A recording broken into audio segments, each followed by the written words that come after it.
ओम नमो भगवते वासुदेवाय नमः। ओम नमो भगवते वासुदेवाय नमः। कृष्ण भगवान की जय। 22वां अध्याय श्री हरिवंश पुराण में श्री हरिवंश पर्व के अंतर्गत 22वां अध्याय पितृकल्प। सूचिवाक पक्षी का स्वतंत्र आदि 3 पक्षियों को शाप देना, शुम्ना पक्षी का अनुग्रह पूर्वक उन्हें शाप से मुक्त करना। इसका हम श्रवण करेंगे, अध्ययन करेंगे, पठन करेंगे, मनन करेंगे। मार्कंडेय जी बोले, उस समय उस स्वतंत्र पक्षी के साथ में रहने वाले 2 चक्रवाकों ने उससे कहा, हम आपका प्रिय एवं हित चाहने वाले आपके मंत्री बनेंगे। तब स्वतंत्र ने कहा, बहुत अच्छा। यो कहकर वह पुनः अपने योग धर्म का विचार करने लगा। जब इस प्रकार उन तीनों ने प्रतिज्ञा कर ली, तब सूचिवाक ने उस स्वतंत्र से कहा, तू योग धर्म में छोड़कर काम प्रधान धर्म की कामना से ऐसा वर मांग रहा है, इसलिए तू मेरा यह शाप सुन ले। तात तू काम्पिल्य नगर का राजा बनकर उत्पन्न होगा, इसमें संदेह नहीं।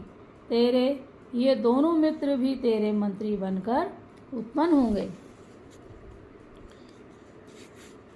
इस प्रकार शेष 4 पक्षियों ने राज्य की इच्छा करके योग धर्म से भ्रष्ट होने वाले उन तीन पक्षियों को शाप देकर उनसे बोलना भी छोड़ दिया। इस प्रकार योग भ्रष्ट होने के कारण शाप से ग्रस्त हुए तीनों पक्षी डर के मारे अचेत हो गए, बेहोश हो गए। उन तीनों साथियों ने चारों पक्षियों से शाप का अनुग्रह करने की प्रार्थना की। तब उन्होंने उनके ऊपर कृपा की और सबकी सम्मति से सुमना ने अनुग्रह पूर्वक यह बात कही, इसमें संदेह नहीं है कि तुम्हारे शाप का शीघ्र ही अंत होगा। यहाँ योग से भ्रष्ट होकर तुम मनुष्य योनि में उत्पन्न होंगे और अंत में फिर तुम्हें योग ज्ञान प्राप्त होगा। यह स्वतंत्र नामक हंस सब जीवों की बोली समझने वाला होगा। क्या होगा? जो स्वतंत्र नाम का हंस था, उसके लिए कहा गया कि स्वतंत्र नाम का हंस सब जीवों की बोली समझने वाला होगा। पूर्व जन्म में इसी के कथन अनुसार कार्य करने से हमें पितरों की कृपा प्राप्त होगी। बोलो पितृदेव भगवान की जय। सभी माय के पक्ष और ससुराल पक्ष के पितृदेवों को बार बार प्रणाम। इसने कहा था कि गौ का प्रोक्षण करके इसे पितरों को अर्पित किया जाए। इसी के पालन से हम सबको योग साधक ज्ञान की प्राप्ति हुई है। उस मनुष्य जन्म में जब कोई पुरुष तुम्हें यह आगे बताया जाने वाला वाक्य संदर्भ रूप सप्त व्याधा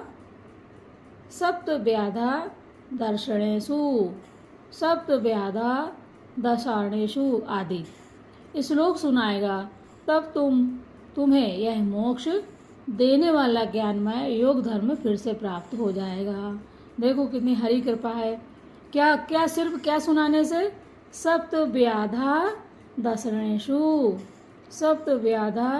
दशरणेषु यह सप्त को यह श्लोक जो सुनाएगा, तब तुम्हें यह मोक्ष देने वाला ज्ञानमय योग धर्म फिर से प्राप्त हो जाएगा।